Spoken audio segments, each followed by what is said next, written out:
বাংলাদেশের অপরাধ জগতের অন্ধকার অধ্যায়ের অন্যতম কুখ্যাত নাম এরশাদ শিকদার। ঝালকাঠির নলছিটি উপজেলার মাদারঘোনা গ্রামে জন্ম নেওয়া এই ব্যক্তি একসময় খুলনা মহানগরে গড়ে তোলেন ভয়ঙ্কর অপরাধ সাম্রাজ্য, যার কেন্দ্রবিন্দু ছিল তার বিলাসবহুল বাড়ি স্বর্ণকমল। জীবনের শুরুটা ছিল খুব সাধারণ, রেল স্টেশনে কুলির সহকারী হিসেবে কাজ, কিন্তু সেখান থেকেই চুরি ডাকাতির সঙ্গে জড়িয়ে পড়ে ধীরে ধীরে গড়ে তুলেন নিজস্ব সন্ত্রাসী বাহিনী। অল্প সময়ের মধ্যেই খুলনার রেল স্টেশন ও ঘাট এলাকা দখল করে তিনি হয়ে ওঠেন একচ্ছত্র নিয়ন্ত্রক।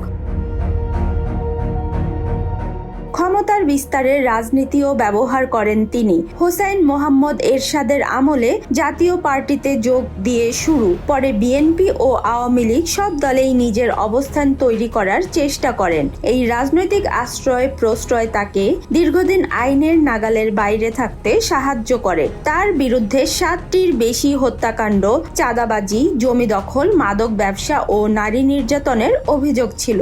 বডিগার্ড নূর আলম আদালতে 24টি হত্যার বিবরণ দেন। লোকমুখে প্রচলিত ছিল প্রতিটি হত্যার পর দুধ দিয়ে গোসল করতেন তিনি ও তার সহযোগীরা, যা তার নির্মম মানসিকতার প্রতীকী হিসেবে আলোচিত হয়ে ওঠে।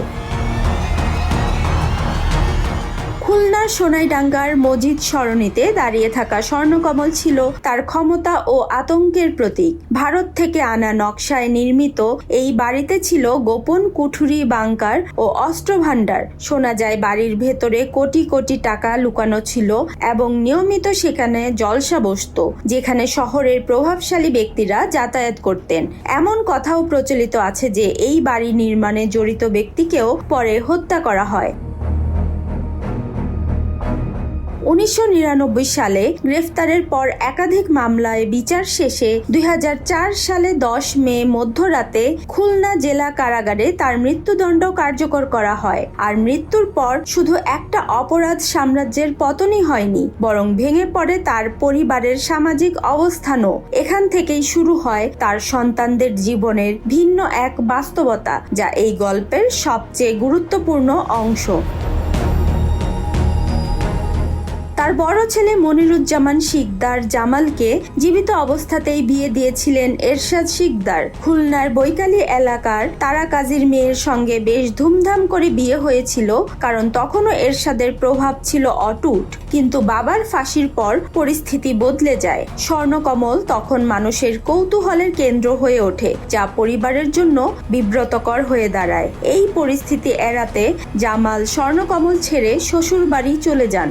বর্তমানে তিনি সেখানেই মুরগির খামার সহ ছোটখাটো ব্যবসা করে স্ত্রী সন্তান নিয়ে বসবাস করছেন। একসময় যে পরিবারের প্রভাব ছিল শহর জুড়ে, সেই পরিবারের বড় ছেলে এখন অনেকটাই নিরিবিলি জীবন বেছে নিয়েছেন। মেজ ছেলে কামাল শিকদারকে পরিবারের মধ্যে সবচেয়ে বুদ্ধিমান হিসেবে ধরা হয়। বাবার মৃত্যুর পর পরিবারের নানা জটিল বিষয় তিনি সামাল দেন। তিনি দ্রুত বুঝতে পারেন যে স্বর্ণকমল শুধু একটি বাড়ি নয়, এটি একটি বিতর্কিত প্রতীক। তিনিও সেখান থেকে সরে আসেন। খুলনার নিউ মার্কেট সংলগ্ন মির্জা রোডের রাকি প্রপার্টিসের একটি ফ্ল্যাট কিনে সেখানে স্ত্রী ও 3 সন্তান নিয়ে বসবাস শুরু করেন। ভবনের নিচতলায় তার কাপড়ের দোকান রয়েছে, পাশাপাশি বৈকালীতেও ব্যবসা চালান। একসময় স্বর্ণকমলের সামনে সুবর্ণা এন্টারপ্রাইজ নামে ফোন ফ্যাক্সের দোকান এবং ফুড ক্যাসেল নামে ফাস্ট ফুড ব্যবসা শুরু করেছিলেন, তবে পরে সেগুলো ছেড়ে দেন। তার জীবনযাত্রা থেকে বোঝা যায় তিনি অতীতের ছায়া থেকে বেরিয়ে বাস্তবমুখী পথে চলার চেষ্টা করেছেন।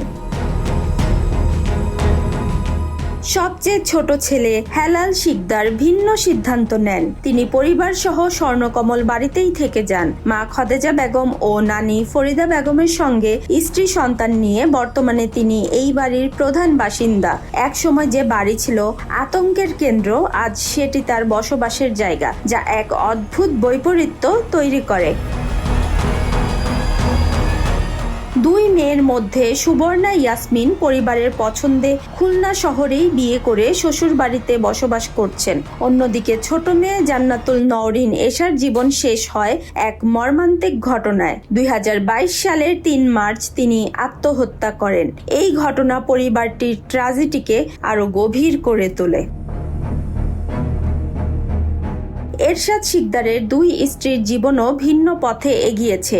বড় স্ত্রী খোদেজা বেগমকে নিয়ে একসময় শোনা গিয়েছিল যে তিনি এরশাদের সহযোগী জাহাজি মোদিকে বিয়ে করে ঢাকায় চলে গেছেন। তবে বর্তমানে তিনি আবার স্বর্ণকমলে বসবাস করছেন বলে জানা যায়। ছোট স্ত্রী সানজিদা নাহার শোভা স্বর্ণকমল ছেড়ে ঢাকায় গিয়ে বিউটি পার্লারের ব্যবসায় যুক্ত হন এবং মেয়েকে নিয়ে সেখানেই থাকতেন। সময় বদলের সঙ্গে সঙ্গে স্বর্ণকমলের অবস্থাও বদলেছে। একসময় দূর দূরান্ত থেকে মানুষ এই বাড়ি দেখতে আসতো, কিন্তু এখন সেই আগ্রহ অনেকটাই ম্লান। বাড়ির নাম ফলকও আর নেই। বর্তমানে বাড়িটির একটি অংশ ভেঙে ফেলা হয়েছে। পরিকল্পনা অনুযায়ী অর্ধেক জায়গায় বহুতল ভবন নির্মাণ করা হবে এবং বাকি অংশে পুরাতন কাঠামোর কিছু স্মৃতি রাখা হবে। কাজটি এরশাদের ছেলেরাই করেছেন এবং বাড়ির ভেতরে সাধারণ মানুষের প্রবেশ নিষিদ্ধ। এরশাদ শিকদারের মতো রোমাঞ্চকর আর কোন কোন বাস্তবিক ঘটনা আপনারা শুনতে চান তা কমেন্ট বক্সে জানান। Desk report, Heaven world.